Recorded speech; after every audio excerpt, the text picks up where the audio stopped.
Since what we are about to hear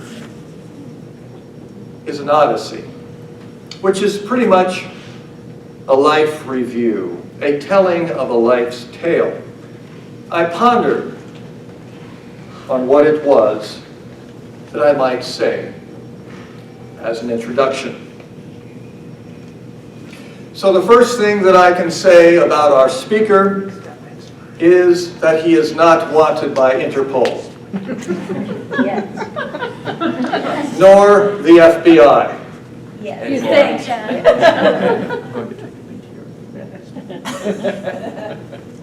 Apparently, he is not wanted by Chris Christie's election campaign. He's had a varied career, including preacher, social worker, and busker. Busker. You know, street performer. There was a time he would play his guitar and sing and pass the hat, hoping to make enough to eat. And not coincidentally, as a preacher, he sings with the choir, and they pass the hat, and he still hopes to make enough to eat. When he isn't checking the hat for his dinner, you'll find that he's passed the hat for marriage equality, hunger awareness, healthcare equality, healing the planet, and much, much more. As Unitarian Universalists, we are called to walk the talk of a God who loves us all. It is my pleasure tonight to welcome and introduce the walkingest and talkingest and bicyclingest and guitar playingest UU Odyssey speaker that we've had in a while, the Reverend Charlie Lucien Ortman.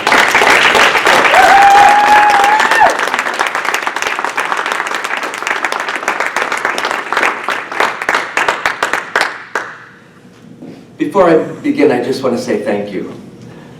Thank you, Jeff, for that introduction. Thank you, committee, for inviting me to share my Odyssey tonight. It's a daunting, if I get these pages out of order, I'm in big trouble. It's a daunting prospect to be invited to stand in front of a group of colleagues to share your story. And so it's with that trepidation that I just want to say to all of you, thank you for being here with me. As I was listening to the introduction, I think that probably every person in this room could have been being introduced by Jeff until maybe the last sentence or two, because I think what Jeff talked about was the kind of work that we all do in ministry. So with that I begin with some heredity. Toward the end of the 19th century, my paternal great-grandfather, Karl Ortman, came to this country from Darmstadt, Germany.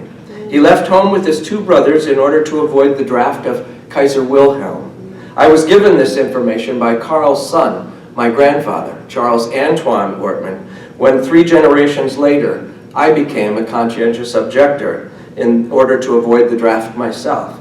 My grandfather wanted me to know that he disapproved of my refusal to serve in the military at the time when this country so desperately needed its young men, he said. He wanted me to know that he couldn't understand how or why I should make such a choice, but still, he added, I thought you needed to know this about my father and his brothers.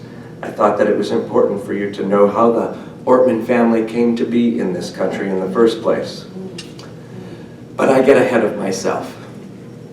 Karl Ortman married emigre Annie Mahoney, originally of County Clare, Ireland. Karl and Annie bought a farm in the flatlands of Illinois near Cullum. Many of you, I'm sure, are familiar with Cullum, a small town by any standards. They were quite an industrious pair, and besides farming, they started a brick factory. Carl died at a young age, and his son, my grandfather, Charles Antoine, ran the brick factory through his high school years, and then he left for the bright lights of the big city and settled in Kankakee, Illinois, not so terribly far away, the booming metropolis of 13,500 people at that time. There, Charlie met Mabel Farber, daughter of Peter Farber and Mary Elbert, and I don't know much of anything about the Farber family, but I have a suspicion of why it is that I do not know about the Farber family. While my heritage is 3/4 German, I suspect that the name Farber brings with it Jewish ancestry. The possibility of Jewish ancestry was never mentioned, certainly never mentioned, by the older generations of my incredibly Roman Catholic family, and so it may be my own fantasy, this Farber connection to Judaism. It's interesting to me, though, just the same, that my brother Bill and I are both married to Jewish women. We grew up in the Jewish neighborhood of Rock Island, Illinois. Charlie and Mabel had 5 children, the oldest of which was my father, also named Charles, but who was called by his middle name, Francis, to alleviate confusion in the very precise, orderly, and efficiently managed household. As much as my father's known lineage comes down through his side of the family by men, my mother's history came down on her side through the women. My great-great-grandmother, Matilda Matthews, a German-Austrian, married Franz Lenz in 1845. They produced 4 boys and a daughter also named Matilda. They owned a fine restaurant with an outdoor beer garden. Yay! I have fantasies about that beer garden. I trust that I come by both my love of music and for beer, quite honestly.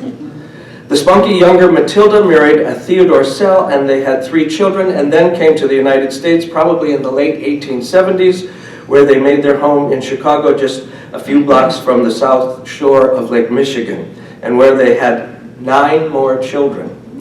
They did not have an easy life. 6 of the children died from the black diphtheria or other diseases.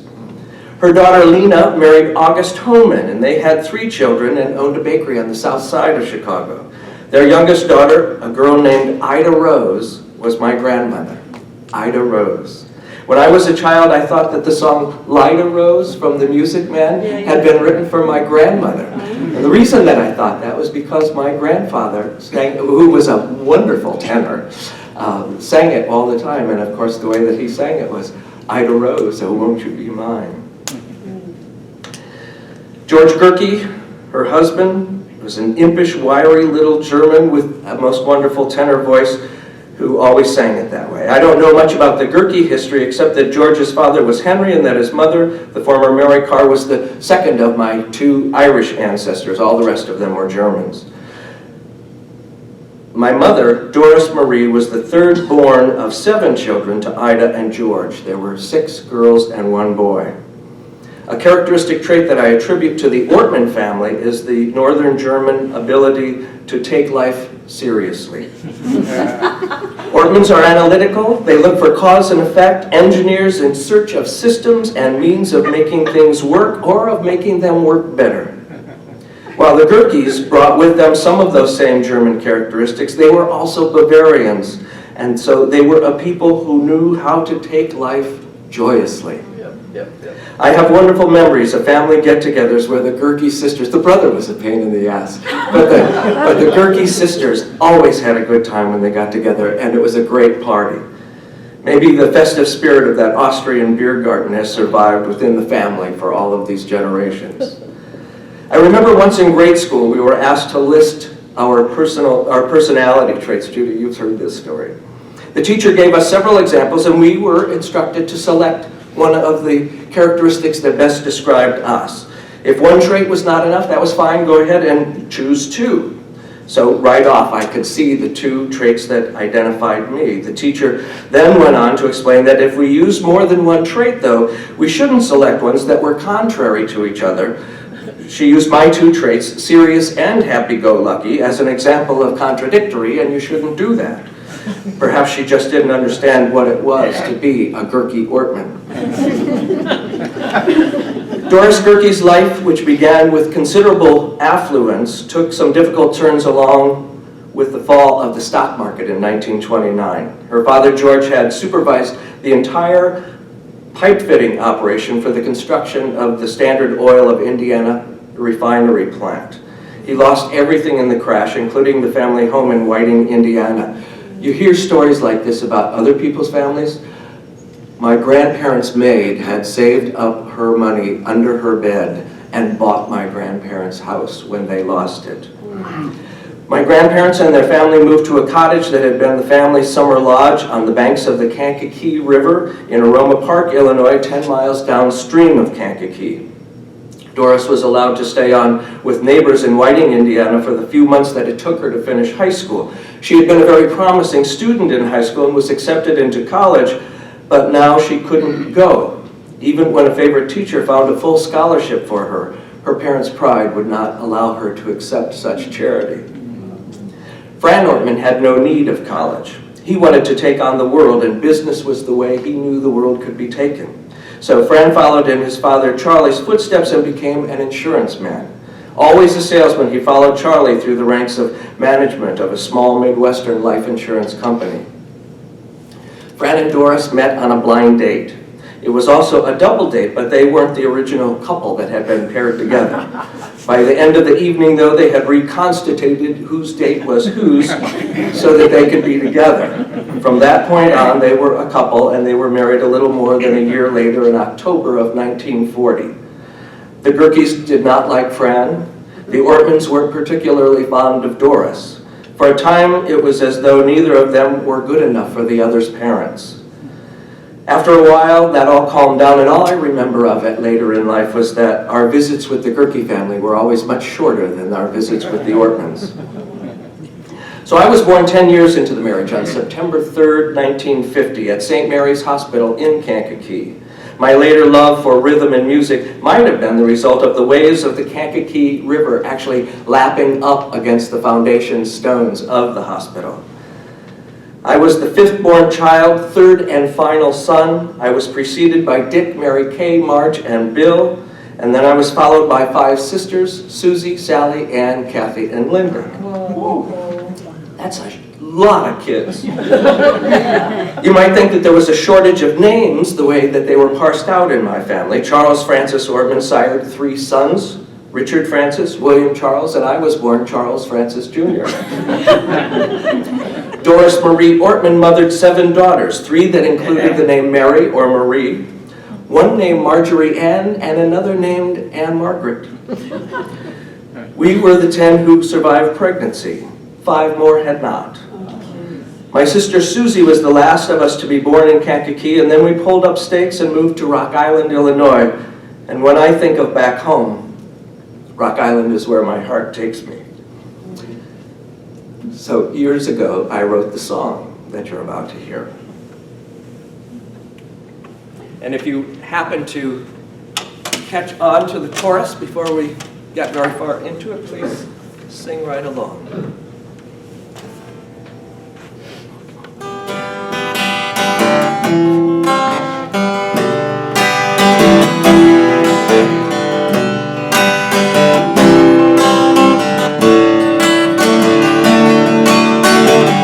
I was born on the Kankakee River, but by the age of 3, my mother and father, all my sisters and brothers, we moved on to the Father of Waters. Mississippi, Mississippi River, muddy water home to me. I can always hear you calling, calling after me.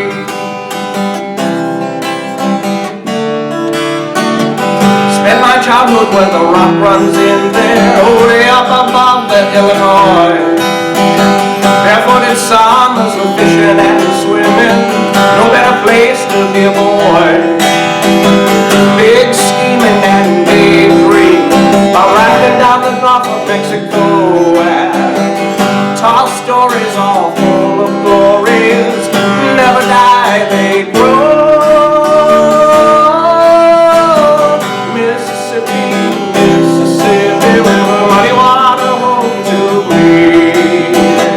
Well, I can always hear you calling, calling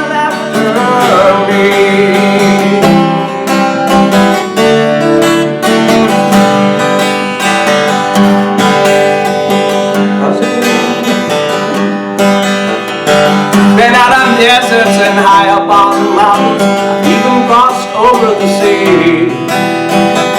Looking's good, it'll broaden your horizons, but there's still one place I long to be. And I dream of those waters flowing towards New Orleans, that same current's pulling me. Time may come again to roll, but for now I'm heading home. Mississippi, Mississippi, with her muddy water home to me. I can always hear you calling, calling after me. Mississippi, Mississippi, with her muddy water home to me. I can always hear you calling, calling after me. Now I can always hear you calling, calling after me.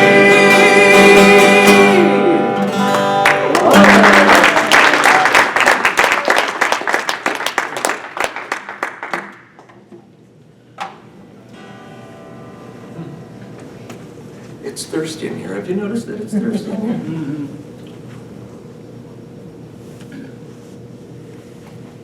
So did I mention that I grew up in a German Roman Catholic family? It was very German and it was very Catholic. We said the mysteries of the Rosary on our knees in the living room most evenings during Lent. I had 12 years of parochial education. My father ruled. It was hardly a benevolent dictatorship.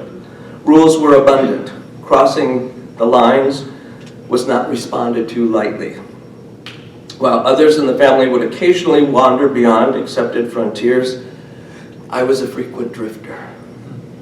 Though my crimes were fairly petty in the annals of delinquency, the punishment was often corporal. There were many trips to the basement where, bare-assed, I received a blistering for telling a lie or for sassing or sometimes for more serious hijinks, and I'm very literal about blistering. And then it got a little bit worse later on. There was a very obvious structure of favorites and unfavorites among the kids, and obvious to all, I was the most unfavorite of my fathers. My brother Bill was 18 months older, though only 1 grade higher in school. He was a good athlete, a baseball player, basketball, speed skating. All 10 of us, by the way, were speed skaters. But Bill made few waves at home. He was the favorite. I, on the other hand, questioned almost everything, was lousy at baseball, basketball, and was only a fair speed skater. I was a thorn in my father's side. I think I scared him. By the 5th grade, he recognized my growing interest in politics and provided me my growing interest in politics had provided me with a very different perspective of the world than that of his own conservative republicanism. And he forbade me at that age, 5th grade, to discuss politics with anyone outside of our family. Bill represented the part of Fran that Fran liked. I represented the part of Fran that he feared might lead to chaos. In order to provide a family of 10, I think, he feared that he could not entertain many shades of gray. While not a favorite of my father's, I had a closer relationship with my mother than did many of my siblings. Doris would never question my father's rulings or actions, and certainly not in front of the kids. But at least when Fran was out of the house, which sparingly was often enough, she and I might talk about all kinds of things that had nothing to do with being in trouble. Even though her temperament was sometimes unpredictable and even erratic, I enjoyed those closer times, and I felt appreciated by her, and I think I gained much of my love for the world from my mother, and a lot of my ability to put up with things from my father. In a family of our size, while the parents may have the last word, they did not have the only word. Oftentimes, information never got to them. Relationships among the kids were very strong. We had a code that rarely allowed for tattling. We all understood that the stakes were too high, and so we often took care of things among ourselves. An exception to this sibling conspiracy was my oldest brother, Dick. He was always fairly aloof from the rest of us. This was a pattern he maintained later in his own marriage, which, after producing 5 children, ended in a divorce. After a very rough life, life, my brother Dick would eventually die at the age of 51 of cancer with lots of complications from strokes and diabetes and such. Through the 1950s and 60s, my mother would typically care for the newest infant at home, while the oldest girls, Mary Kay and Margie, did a lot of the mothering for the older children. Mary Kay was a favorite, Margie was not. She and I had a very special bond. My closest sibling was Bill. We were thick, usually inseparable, except when he was performing on the athletic field. It's interesting and important to recognize that my father's system of favorites did not create a parallel pecking order among the kids.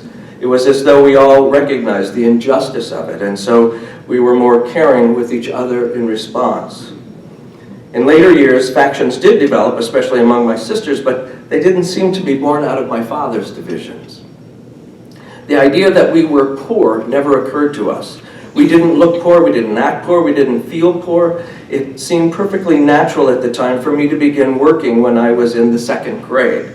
From that time on, I earned my own spending money and clothes money. I paid for my own parochial school at tuition, which I had to go to the parochial school and I had to pay for it, as well as contributing to the household finances.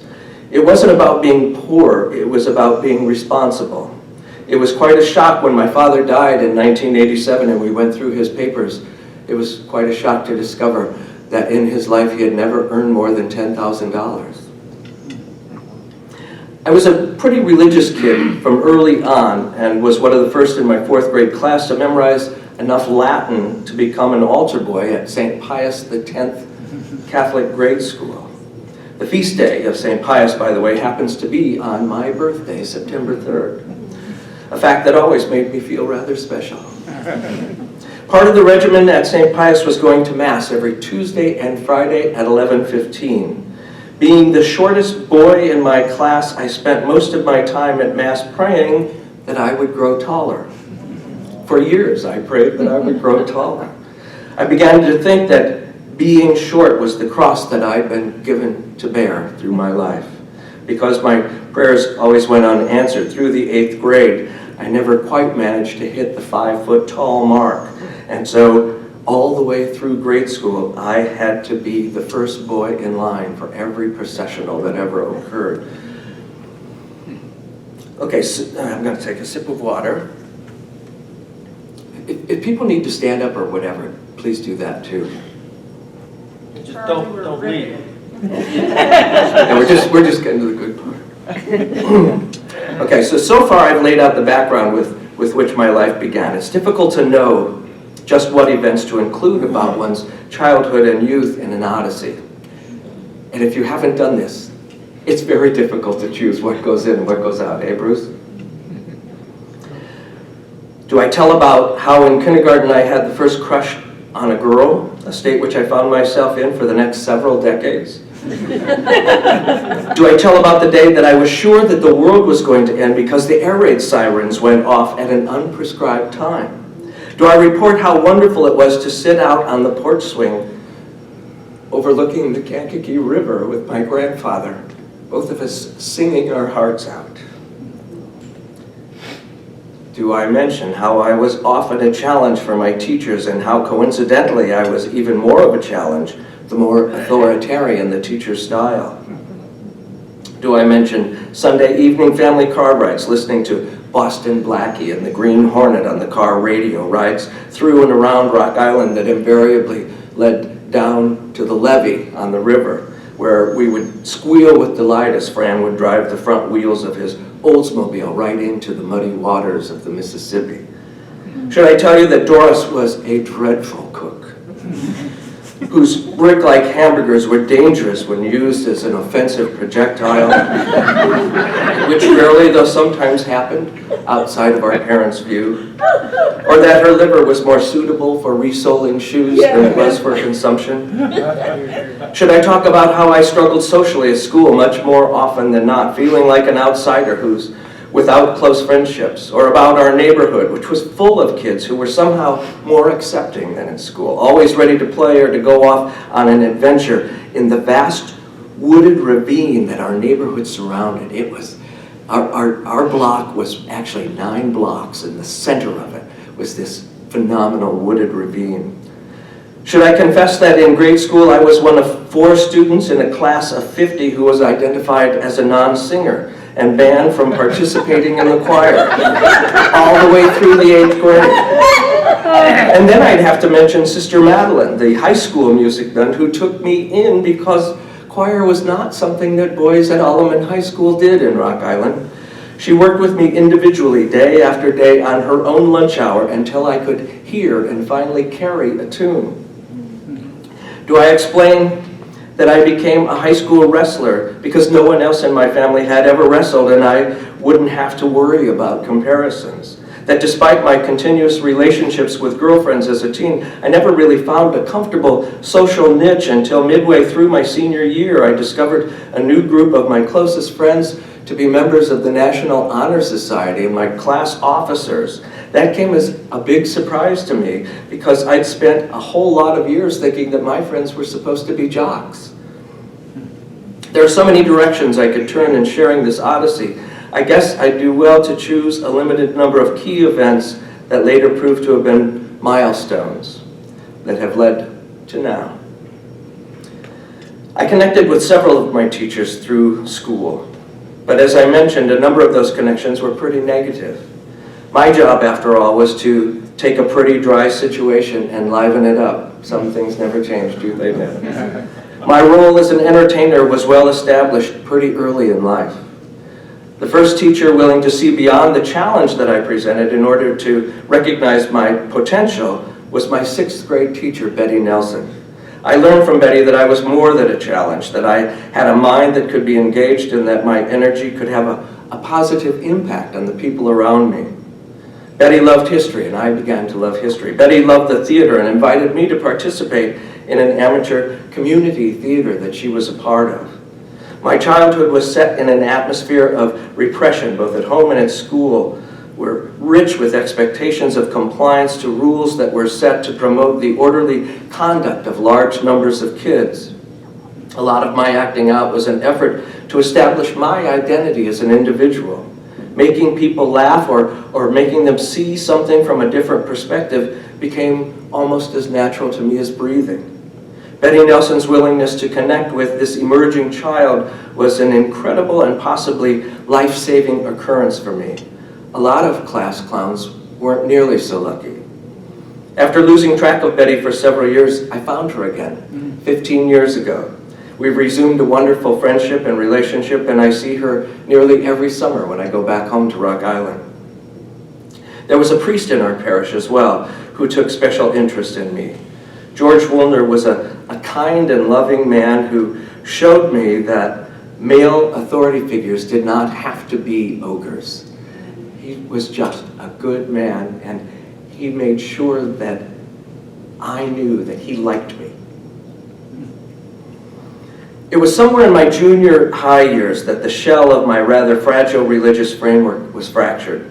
My family traveled to Michigan one weekend to visit Doris's sister Georgine and her family. Among the Roetters, there were 2 boy cousins who were the same ages as my brother Bill and I. The 4 of us took off to walk to Mass on Sunday morning, and instead of making it to church, we got to the laundromat.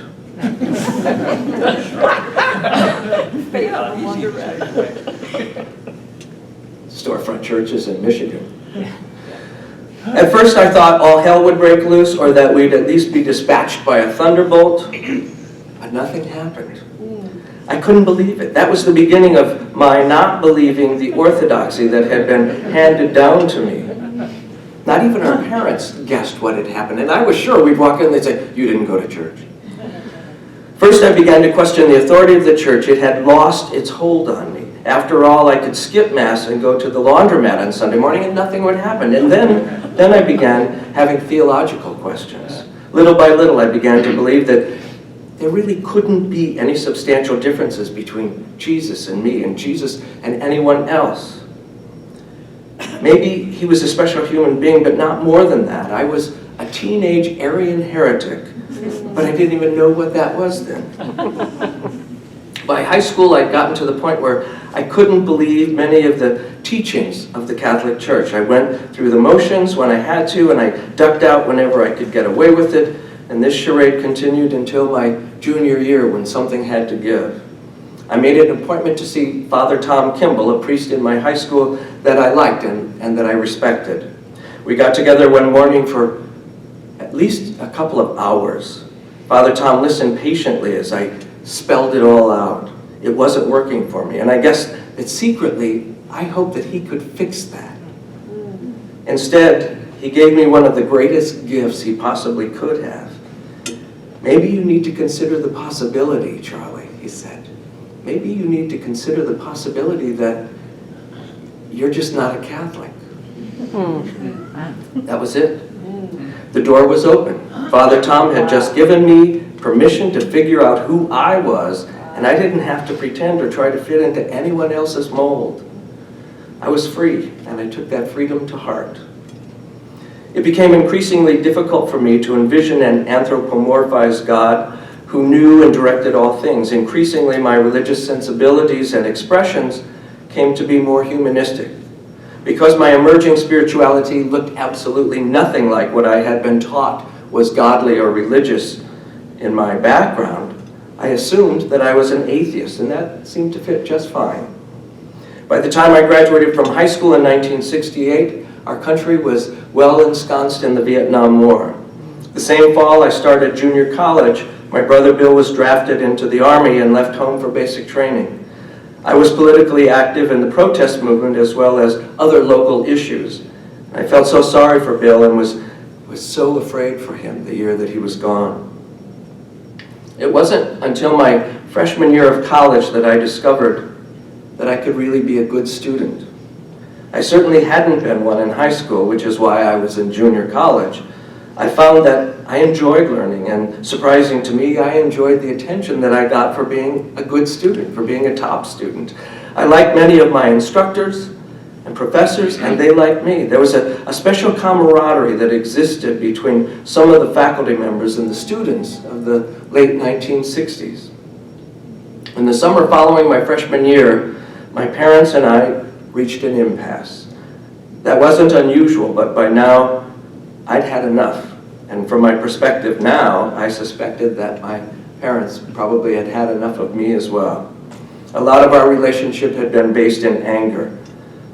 At the time, I was working at a local Firestone tire store, and one day after work, I brought the company truck home. I filled it with all my worldly belongings, and I moved into an apartment with some friends. Doris was home when I left, so I told her that I was leaving. She didn't have much to say. Fran wasn't home, so I made an appointment to see him in his downtown office a few days later. We talked for a long time, and it was clear, probably to both of us, that I had made the right choice.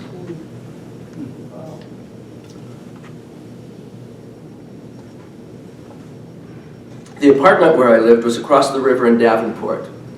I was an Iowan now, a fate I couldn't have imagined at a younger age. Iowans were farmers, you know. Anyway, I lived with my two closest friends who I had connected with in that senior year of high school, Gene Mazur and Bob Cowden. There were several other people who lived in the apartment, but we were the ones who paid the rent. The three of us also managed to get parts in a regional cast of the singing group Up With People. I had a solo. Gene and Bob and I were on similar journeys, but we were coming to a juncture that would take us in different directions. The war was on, and we each had to choose an honorable response to that war. Gene became a conscientious objector and moved to Chicago to do his alternative service. Bob went into the Navy as a hospital corpsman. I was the last to decide, but finally compromised with myself by enlisting in the U.S. Naval Reserve as a hospital corpsman. I wasn't willing to kill, but I felt compelled to serve, and 2.5 years of active duty as a corpsman in the reserves seemed like that would be service enough. My number in that first draft lottery was 49, and 49 was taken in February in my local district. I took my basic training at Great Lakes Naval Base in North Chicago, and after hospital training, I was sent back to my local unit in Davenport to await notice of my 2-year tour of duty. What I learned in my training, though, is that my first duty as a hospital corpsman was to return men to the front lines so that they could resume fighting. I couldn't do that. When I got back to Davenport, I filed for a discharge as a conscientious objector. After going through literally dozens of interviews and hearings and writing volumes of documents, my case was sent off to the Pentagon for adjudication.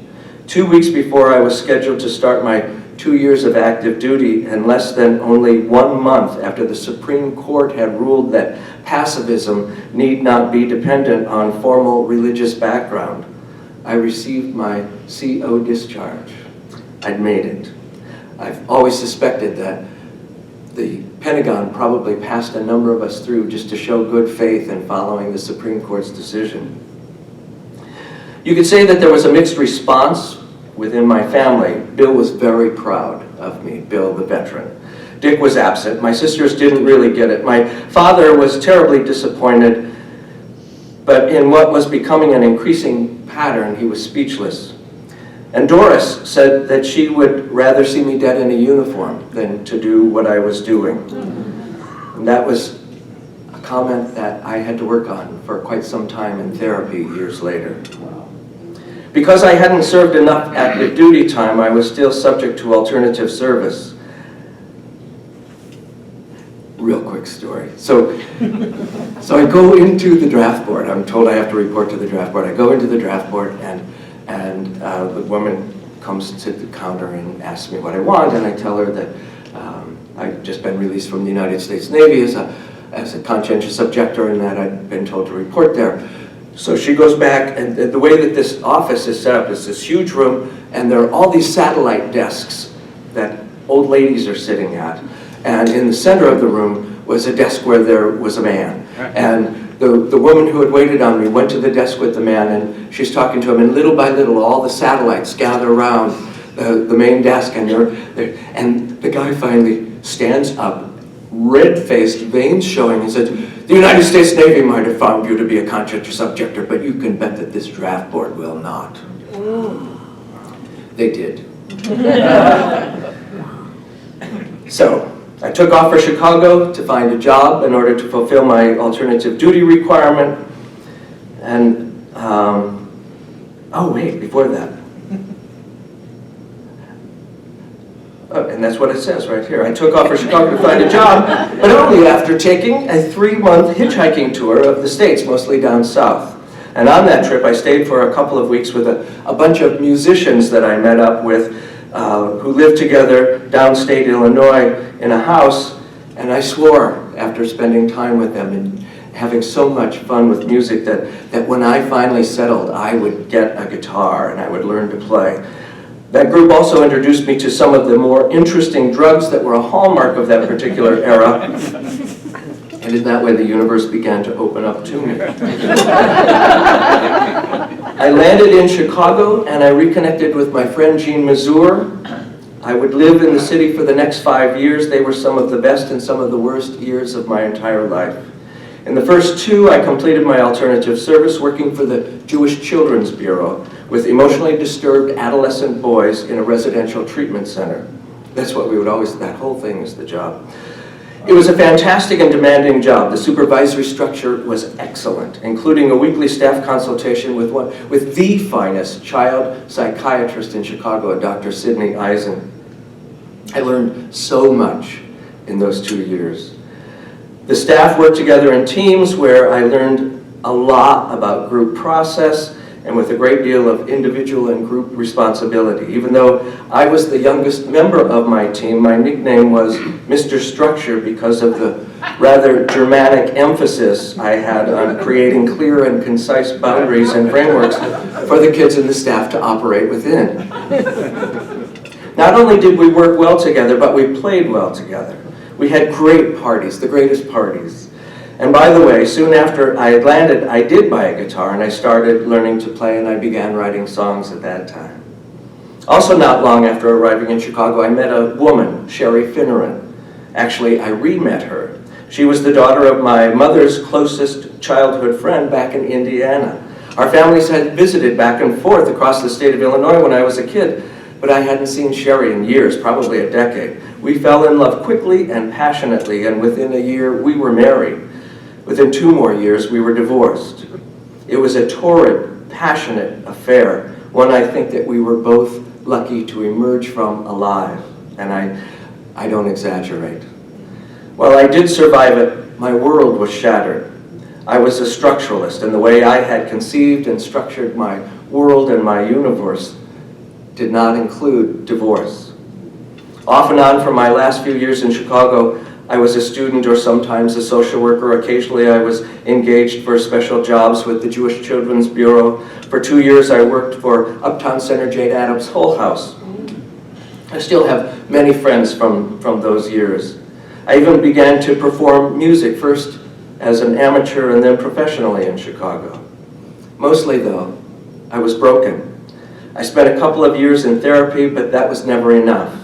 I didn't know how to put my world back together. It was as though I was falling and I didn't know anywhere that I could land. It would only be much later in retrospect that I would recognize that one of the things that I was most lacking during that time was a religious community in which I might feel connected and in which I might feel held. I know the moment that I recognized that. It will come up a little later. When I left Chicago, it was with another woman named Betsy Zimbalin, someone I'd met on a camping trip high up in the Rocky Mountains. We were a musical duet as well as a couple. We left Chicago for a year of traveling through Europe, living in a van we bought in Amsterdam. We took our music wherever it would take us. Everywhere we went, we were invited to stay in people's homes. Everybody loves a musician. It was an incredible year filled with exotic people and places and opportunities for adventure. Slowly I began to heal, but my healing informed me that Betsy would not be a life partner. When we got back to the States and settled in Champaign-Urbana, where Betsy returned to school as a voice major studying under William Warfield, and I would just add, I've always kind of considered that William Warfield was my voice teacher, about 1 generation removed. Shortly after our return, Betsy and I parted ways. Just a couple of months after that, my housemates were heading out for a dinner party at a friend of theirs, Judy Bluestein. They asked if I wanted to go along. No, I said, you go ahead. I'm not up for a party tonight. I was in the middle of reading Tolkien's trilogy. I loved it. And then just as they were going out the door, I changed my mind and I decided to go along. I fell in love with Judy that same evening as the two of us went to fetch an extra chair for her uninvited guest that was in a closet under a stairway. The rest is a 38-year history. We have our passions and our fights, but they're never all-consuming. Our relationship is based in friendship and trust and caring and commitment. She keeps me grounded and reminds me to have high expectations of myself. Judy and I traveled through the States for a year after getting married, and then we settled in the beautiful hills of northwestern Illinois, Joe Daviess County. We bought a place out in the country with 10 acres of woods that were surrounded by 1,000 acres of state-owned forest reserve. We had our 3 children there, and that's where I recorded my first and only album, and I'd like to play for you another song that was on that album about this particular time, after I have another sip of water. Is anybody else as thirsty as I am?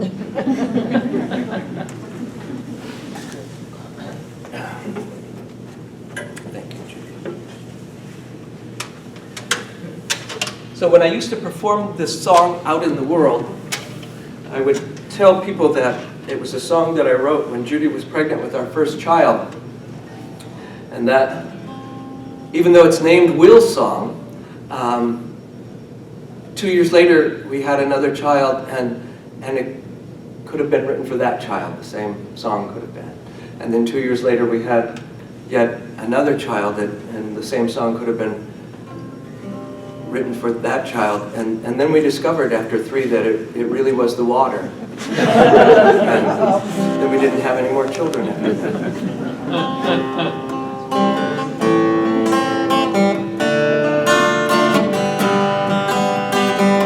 Snow blowing cold out the window through the trees to the ground.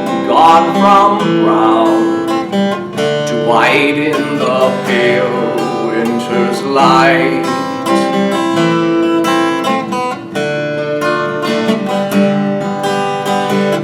Thoughts running free out the window through the trees on the hill where they will come upon a place to be.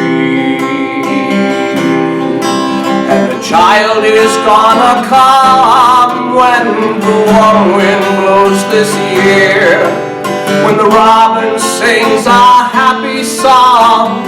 Summertime is here, when the warm sunshine spreads its rays in a welcome cheer. The child is gonna come, the warm wind blows this year.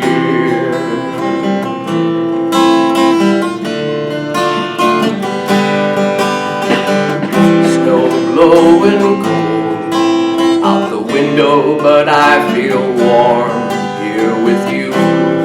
Things to do, so much to say about the joy along the way.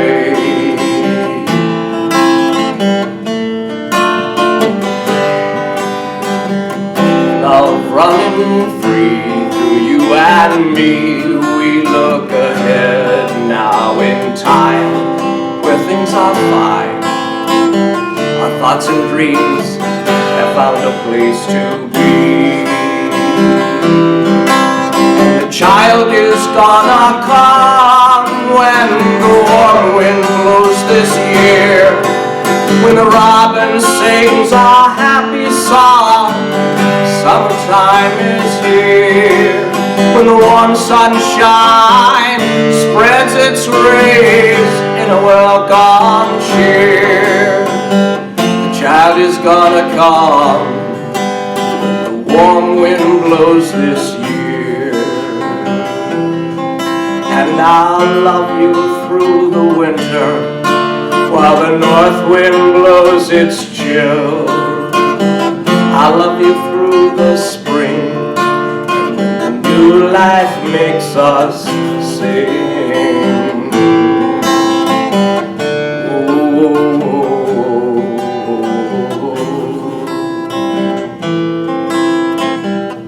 La la la, la la la.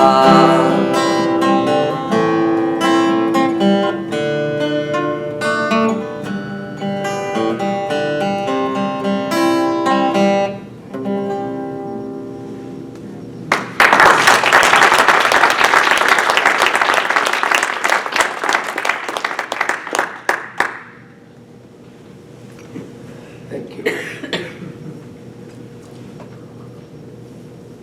So you might not be able to tell anymore. I used to spend 4 hours a day practicing. I could actually play the guitar. And I sort of enjoyed the status of a folk hero, a local folk hero in Stockton, Illinois.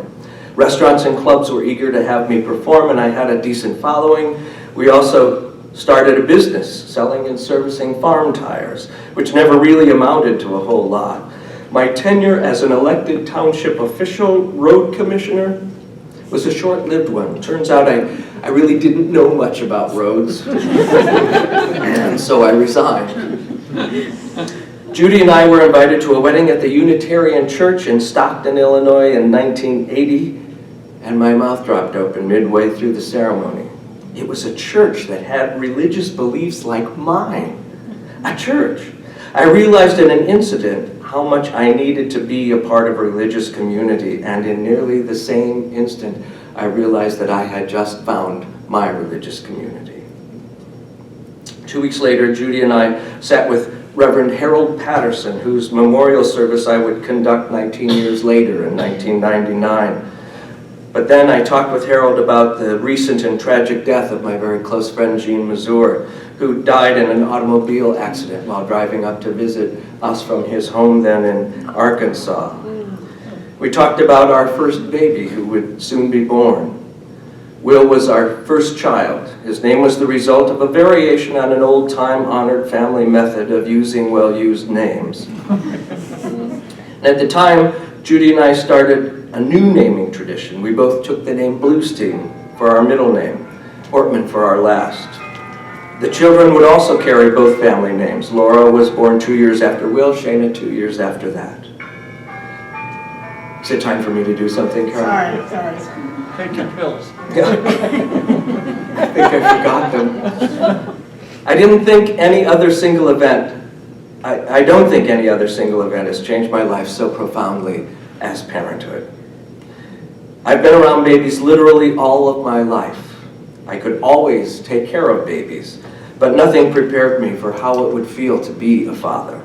I loved it. I remember swearing to myself as I drove home from the hospital on the day that Will was born, that I would be the best father that I could be, and that my kids would always know that I loved them. I'm sure that my kids would attest to the fact that I haven't achieved the ranks of the ideal, but they do know that they are loved, that I am incredibly proud of them, and that I'm also capable of apologizing to them when I've been wrong. I was a stay-at-home dad in those days. It was a great job. I did a little bit of social work on the side. I sang most weekends. Otherwise, I was at home with the kids. We owned and lived on 10 acres of land that's surrounded by 1,000 acres of state-owned forest reserve. It was ideal. Every day the kids and I would, after breakfast, we would do our housework and then we would exercise because we wanted to be fit. We would do flashcard. I made lots of flashcards with the ABCs and with numbers and with number problems and with words and sentences then. In the late afternoon, we'd start supper, and once a week we'd make bread. Shayna was 4 years old before any of the kids had store-bought bread. I remember making a play area for the kids out in the yard, a sandbox, swing set, jungle gym. The only problem is that I built it under a stand of walnut trees. During the months of August and September each year, when they would go out to play, I had to make them wear hard hats. They wouldn't get hurt from the falling walnuts and their husks. I don't know if you've ever experienced a falling walnut and its husk. You could kill a child. They're probably dealing with that in therapy. I often consider those years in the country in idyllic terms. We had wonderful friends. I wrote and performed lots of music. Our home was a wonderful place to be. The culture wasn't particularly ready for me to be a stay-at-home dad, and I had a few adjustment issues around that I had to grow through, but I loved it. Several years after joining the Stockton Church, I took my turn driving Harold Patterson, who had recently been diagnosed with cancer of the tongue, up to the University of Wisconsin hospitals in Madison for radiation treatment. Harold was a most amazing minister. On the way up to Madison, Harold asked me if I had ever considered the Unitarian Universalist ministry. After about a half an hour of total silence, I was finally able to say, "No, Harold, I sure haven't." Oh, he said, I think you'd make a good one. I said, "Why not?" A few more moments of silence, and finally I said, "Harold, I can't begin to imagine myself as a minister." And he said, "Why? What are we like?" So I considered the possibility for a few weeks and then decided that it just was not possible. I had 3 small kids to raise, and somehow seminary just didn't fit into that picture. Judy and I came to recognize that we had to leave Stockton when a school tax referendum failed miserably. We were not going to put our kids through a small-town school system that didn't have adequate support from the community. So we ended up back in the Quad Cities in Davenport again. We would live there for the next 8 years, and they too were wonderful years. We became involved in the UU Church the weekend after we moved there, and fell in with a group of folks who would become very close lifetime friends. Alan Egley was the minister in Davenport when we arrived. He and I didn't have a particularly close relationship at that time, but we worked together on some TV and radio pieces for the church. Alan resigned as the minister after our first year in Davenport. After a couple of years in our new home, I began to recognize that some kind of career change was coming down the pike. I didn't know what it was, but I could sense that I would know. I would know. Music had been very good for me, but I knew I couldn't do it forever. Social work had been very good too, but it wasn't enough. Shana was going to be in kindergarten soon, and I was getting older too, and some kind of change was coming along. In the middle of a worship service led by Pete Peterson, 2 years after Alan Egley had left, I recognized my call to ministry. It hit me like a bolt of lightning in the middle of the service. 2 hours after that service ended, when Judy and I were walking out to the parking lot after coffee hour, our first opportunity to talk, I had said nothing about my experience. Judy spoke first, saying, "So what are you going to do about it?" In the next couple of weeks, friends started coming up to me and saying that they'd been thinking about or dreaming about me in the ministry. You can run, but you can't hide. That fall, I began studies at the University of Dubuque Presbyterian Seminary and transferred to Meadville Lombard after my second year. The Presbyterians picked up the tab for those first 2 years because their mission was to prepare individuals for the ministry, and Unitarian Universalist ministry was not excluded. Close to the end of my first year, I called Alan Egley and asked if I could come see him. I was going to ask if I might be able to preach one Sunday in Burlington, Iowa, where he had taken on the position of their Sunday minister. He invited me to his office in downtown Rock Island, where his day job was that he was the administrator, the executive director of the Doris and Victor Day Foundation. When I arrived, I recognized the building. It was the same building where my father's office had been. Oh, wow. When I got off of the elevator on the 4th floor, I recognized that the number of Alan's office had been the number, not just the number, but the exact same office where I had sat and had that conversation with my father a few days after leaving home many years before. Alan and I talked for a few minutes about that, and then I told him why I'd come. He calmly walked over to a cabinet, pulled a drawer out, took out a file, a big thick file, and then spread all these pages out on this big board table. And then he presented me with a student ministry program that he had already prepared. He was just waiting for me to ask. On that same night, I received a phone call from our old next door neighbor over in Rock Island, who told me that my father had just been taken to the hospital and had died before they had left the house on that same night. Huh. I served the Burlington UU congregation as a student minister for 3 years. Along with the Davenport congregation and several members of the Stockton Church, the folks at Burlington ordained me in the spring of 1992. I'll be forever grateful to the people of that little river town congregation for putting up with me through my transition into ministry. It's sometimes with a combination of embarrassment and horror that I remember some of those earliest sermons, and they loved me through it all just the same. I cannot say enough about my experience with Alan Egley. I have never known a person to be more loving and giving as he was to me.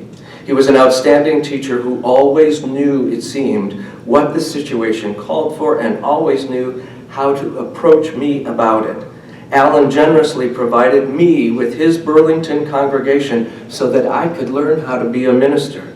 He allowed me to minister, but he was there for me whenever I needed him. I don't know how he kept his ego intact through all of that, but he did it so graciously. A seminal experience in my ministerial development occurred while I was a student attending an annual retreat of the Prairie Star chapter of the UUMA. Much the same as this evening, the ministers and the students had gathered for the presentation of the Odyssey to be told by one of the colleagues. When we arrived at the designated time and place, the room was all arranged and everything was set for Carolyn, who would be our presenter.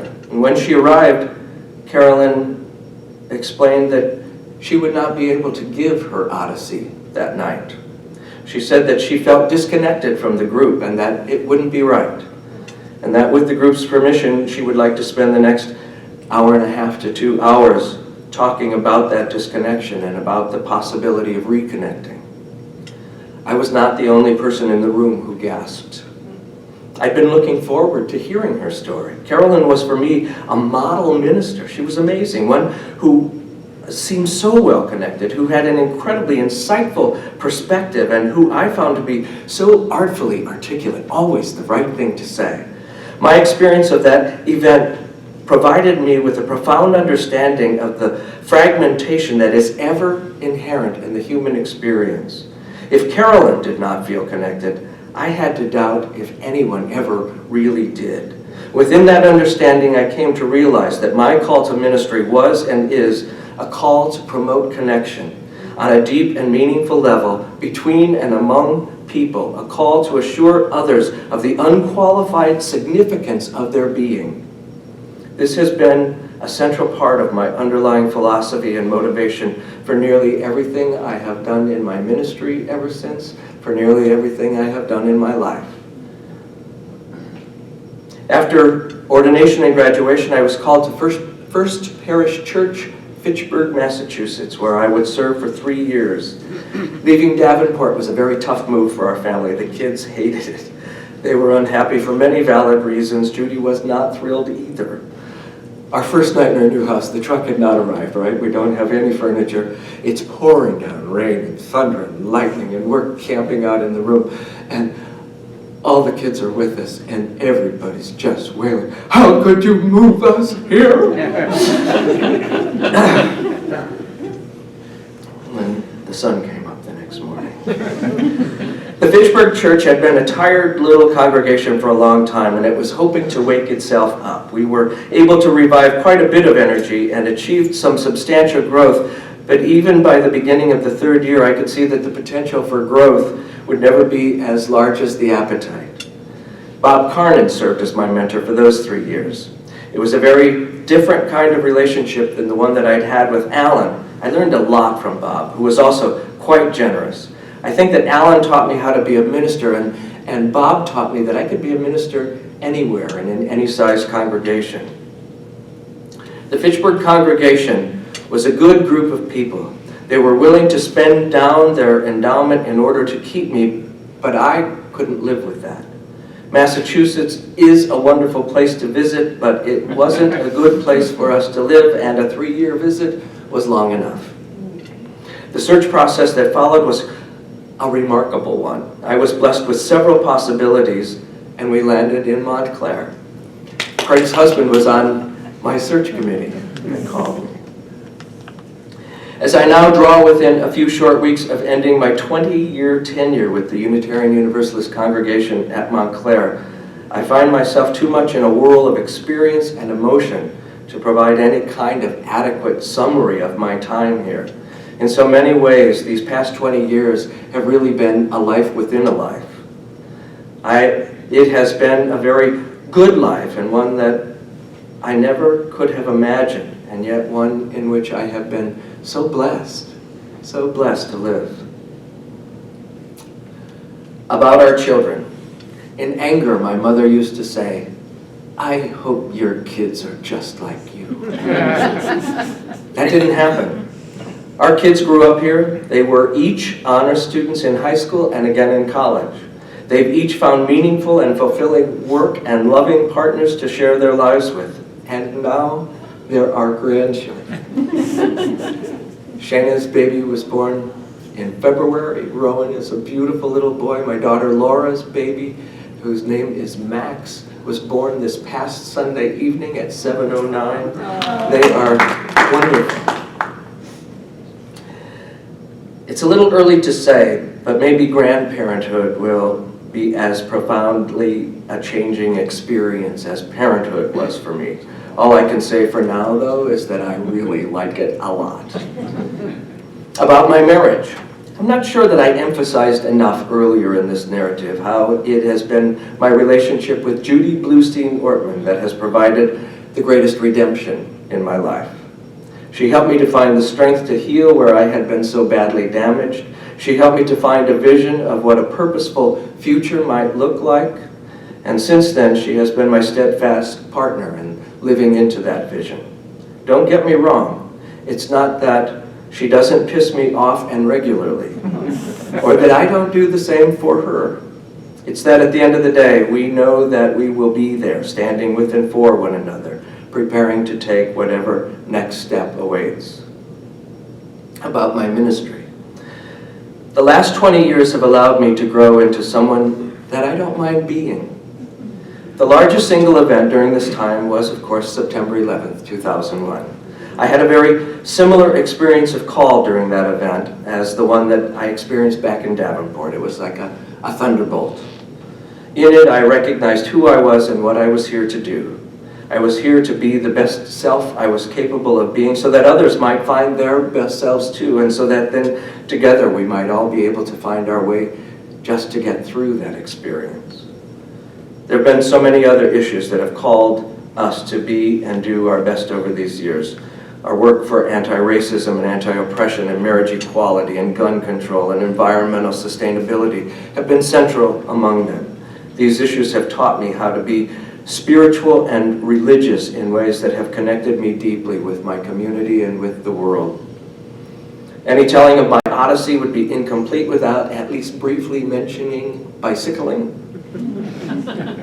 Many of you are aware of the bicycle trip that I took across the country about 5 years ago, and maybe some of you are even aware of the memoir that I wrote about that journey. Available in the bookstore. Available in the bookstore here at this very conference.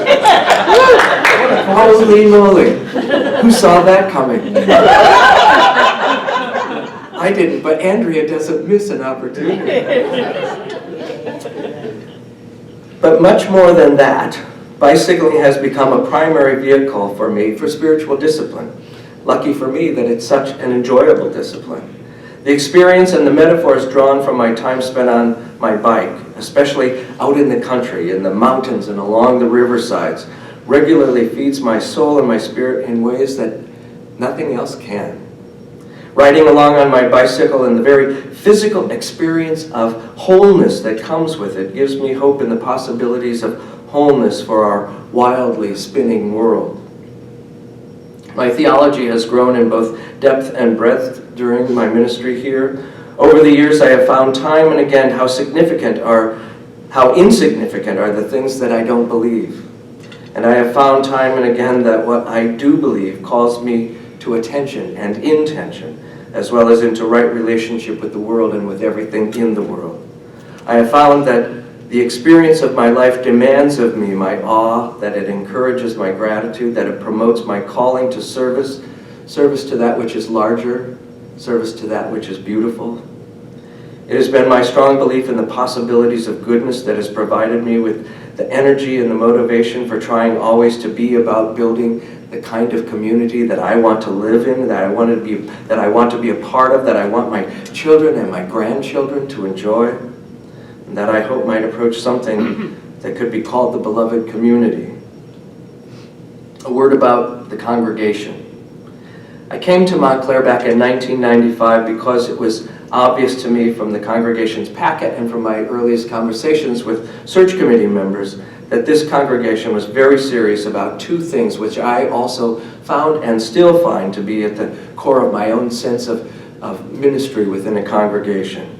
First, that inspirational and transformational worship is essential in feeding the soul and fueling the life of the congregation and the lives of its members. And second, that the work of social justice is an essential expression of the religious impulse and essential to the well-being of any congregation. It has been my experience that these key characteristics have been at the core of our shared ministry in Montclair throughout our time together. I could never have hoped to find a congregation as fine as the one that I have had the privilege and the joy and the honor of serving for these past 20 years. About the future. While leaving Montclair gives my heart pause with great pangs of loss, it also feels right. this is a good time to go. It's been a 20-year ministry. That's a good run. I'm 65 years old this year. I have for some time felt that my call to ministry would lead to interim ministry, and I'm ready for that now. I feel that I have something to offer congregations in transitions as they go about trying to figure out what's next for them. That I don't know where or with whom that ministry will occur suits me just fine. Truth is, I'm a vagabond at heart, and so is Judy. So we're excited to learn about where our next chapter will be written, and we are eager to get it underway. And she told me at dinner tonight she wasn't quite as eager as I am.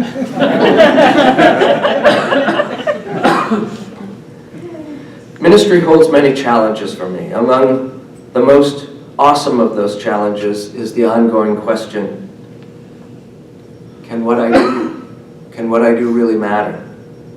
Can what I do really make a significant difference? I've experienced enough brokenness in my own life to recognize that injury and isolation are a part of all lives. Ministry has taught me a great deal about how we can help to keep those broken pieces held together for and with one another. I am incredibly fortunate to be in a position where my life's work is about holding those pieces with and for others. This gives me hope that what I do, that what we all do, does indeed matter. The strength of my relationship and marriage with Judy is what gives me the grounding and the support I need in order to do what I do. My community provides me with an environment in which to do that work. My faith that brokenness can be transcended provides me with all the vision that I need.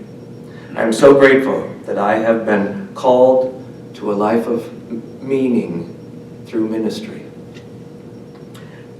Epilogue.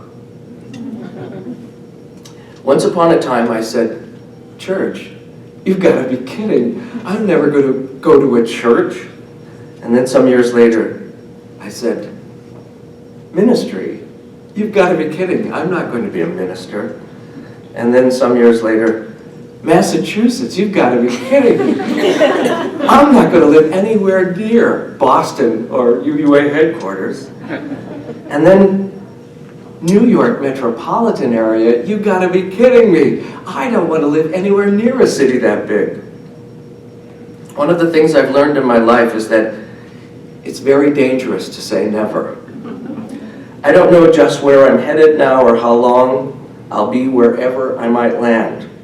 I'm very careful nowadays, though, when I find myself thinking that I'm never going to do something, whatever that something might be. Nowadays, I say, bring it on. I'm looking forward to figuring the new things out when I get there, and I'm looking forward to having a whole lot of fun doing it. Thank you.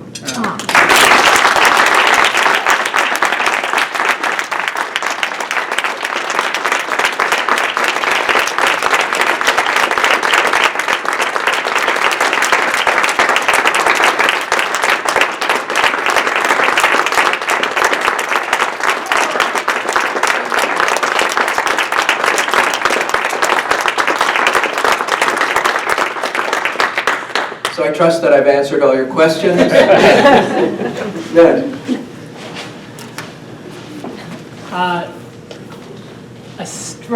Having known you through the UUA board, a striking omission is There are many.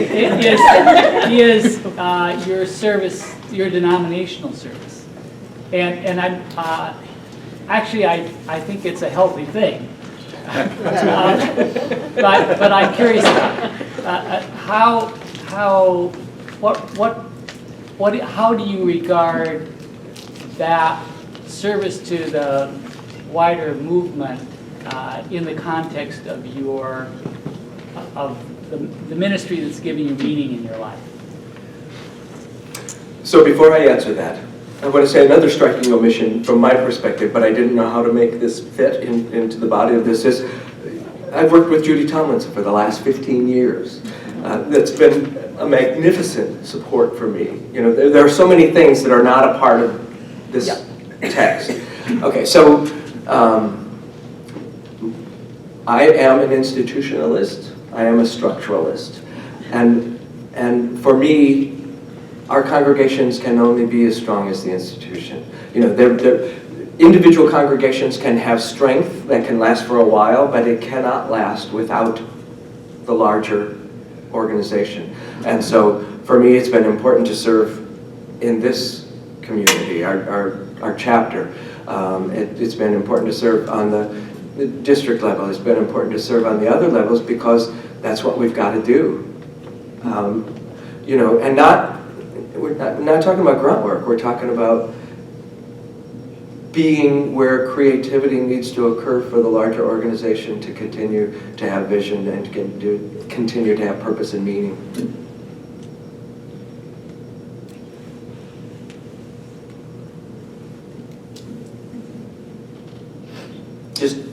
Just hanging out. Rosemarie. I want to thank you for your commitment for the ongoing growth of ministers, moving from student to ordination. I know I'm not the only one that benefited from that, but all of us have benefited for your commitment for that. So I want to thank you for that. You're welcome. And I think you heard in my Odyssey how I came by that.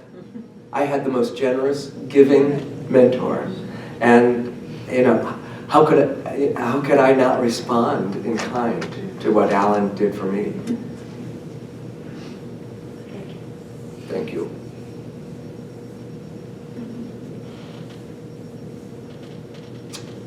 Urban calling?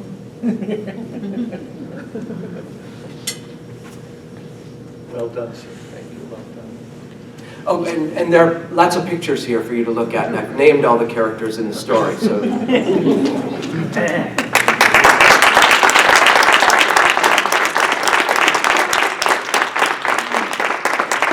the stories of things that Charlie left out, I will tell you that perhaps some of you heard that the church I serve burned. Yeah. And during the first couple of weeks that I was processing this, different people would say to me, how can I help? What can I do? Including our president, Peter Morales.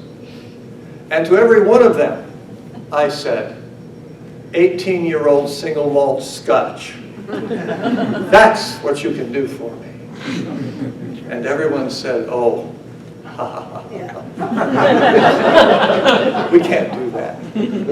I said, well, thank you. You asked. Except one. And it turns out two. Judy Tomlinson and Charles Bluestein Ortman presented me about 10 days after the fire with a bottle of 18-year-old single malt scotch.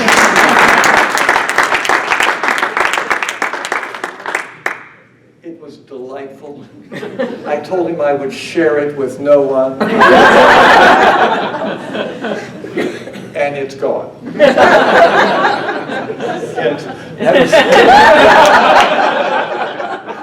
He's hinting at his amount of drinking. My friends, this was a wonderful event. Charlie, thank you so much. I encourage us now to go forth and to socialize, to schmooze, to absorb beverages of our choice, and be back tomorrow morning at 9 a.m. in some vertical form that we may engage in a little bit of worship and a little bit of business and a little bit of schmooze. As the voyage of life bears us on separate courses, forget not the same stars shine over us, that we are warmed by the same sun, and that the same ideals stir in our hearts while we are apart one from another. Go in peace.